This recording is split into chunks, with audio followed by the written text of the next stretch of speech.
Hello दोस्तों, नमस्कार।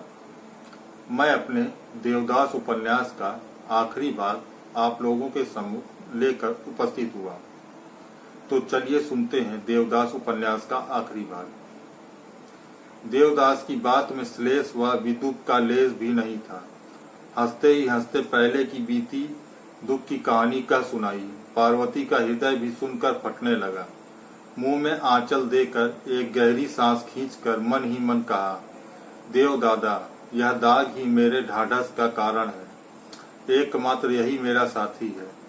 तुम मुझे हंसरयार करते थे, इसी से दया करके हम लोगों के बाल इतिहास को इस रूप में, इस ललाट में अंकित कर दिया।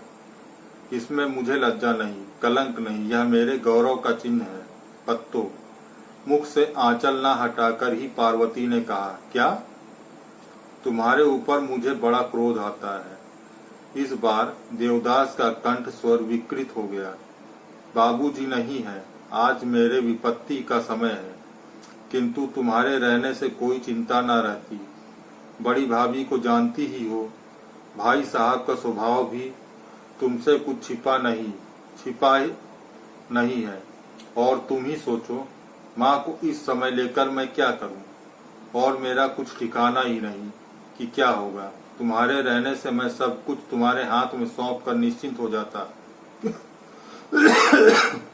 क्यों पत्तो? पार्वती फपक कर रो पड़ी। देवदास ने कहा, रोती हो क्या?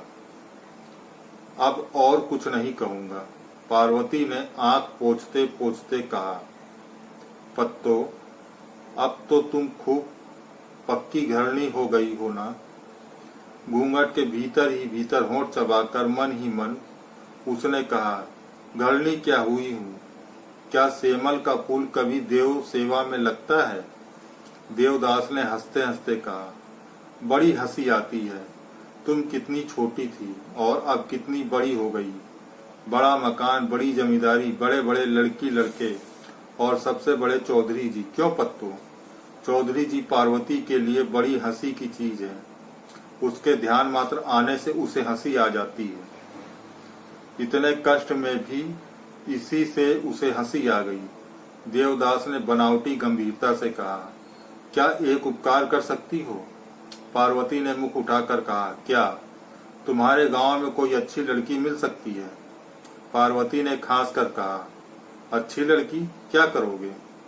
मिलने पर विवाह करूंगा। एक बार गृहस्थी बनाने की साध होती है।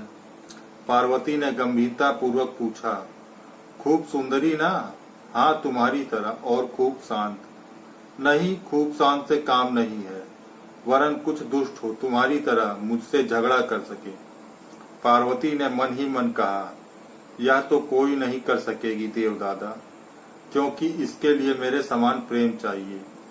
प्रकट में कहा, मैं अभागिन क्या हूँ? मेरी ऐसी ना जाने कितनी हजार तुम्हारे पांव की धूली लेकर अपने को धन्य मानेंगी। देवदास ने मजाक में हंसकर कहा, क्या अभी तक ऐसी ला सकती हो? देवदादा, क्या सचमुच विवाह करोगे? वैसा ही जैसा मन मैंने बतलाया है। केवल यही खोलकर नहीं कह सका कि उसे छोड़ इस संसार में उसके जीवन की कोई सहवासिनी नहीं हो सकती। देवदास, एक बात बताओगे क्या? पार्वती ने अपने के बहुत संभाल कर कहा, तुम शराब पीना कैसे सीखा? देवदास ने हंसकर कहा, पीना भी क्या कहीं सीखना होता है? या नहीं तो अभ्यास कैसे किया? किसने कहा? धर्मदास ने। कोई भी कहे, क्या यह बात सच है? देवदास ने छिपाया नहीं, कहा, कुछ है। पार्वती कुछ देर स्तब्ध रहने के बाद पूछा, और कितने हजार रुपयों का गहना गड़ा दिया? देवदास ने गंभीरता से कहा, दिया नहीं है, गढ़ा कर रखा है तुम लोगों। पार्वती ने हाथ फैलाकर कहा, दो या देखो, मुझ पर भी एक गहना नहीं है। चौधरी जी ने मुझे नहीं दिया था, पर मैंने सब उनकी बड़ी लड़की को दे दिया। जान पड़ता है अब मुझे जरूरत नहीं है। पार्वती ने मुख हिलाकर सिर नीचा कर लिया। देवदास की आंखों में आंसू भर आया। देवदास ने मन ही मन सोचा कि साधारण दुख से स्त्रियां अपने गहने खोलकर नहीं देती, किंतु आंख से निकलते हुए आंसुओं को रोककर धीरे धीरे कहा, झूठी बात है, किसी स्त्री से मैंने प्रेम नहीं किया, किसी को मैंने गहना नहीं दिया।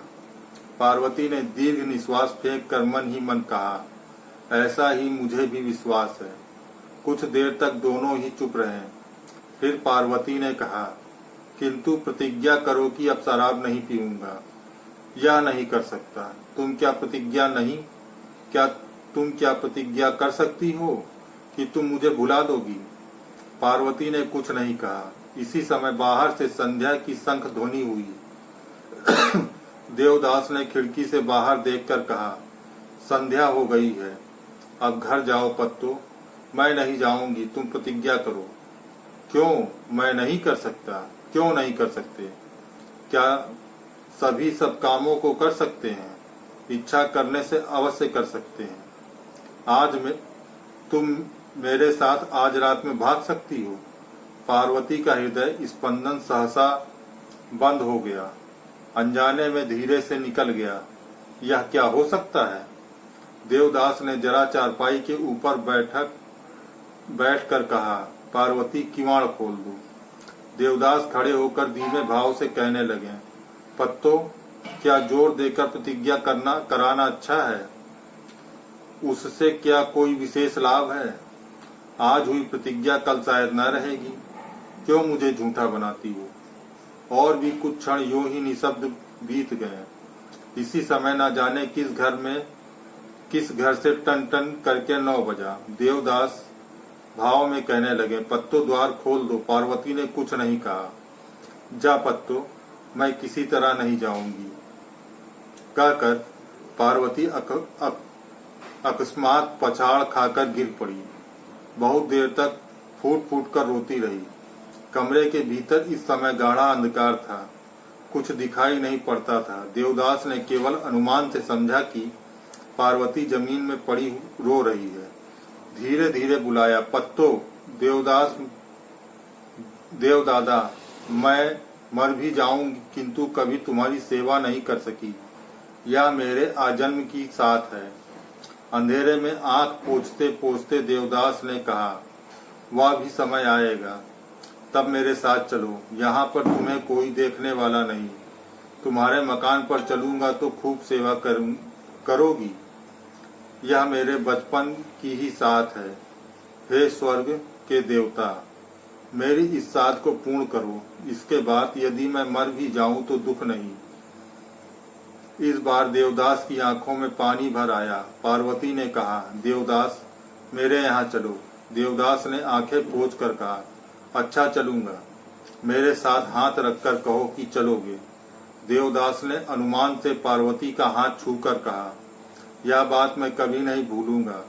अगर मेरे जाने से तुम्हारा दुख दूर हो तो मैं अवश्य आऊंगा। मरने के पहले ही मुझे यह बात याद रहेगी।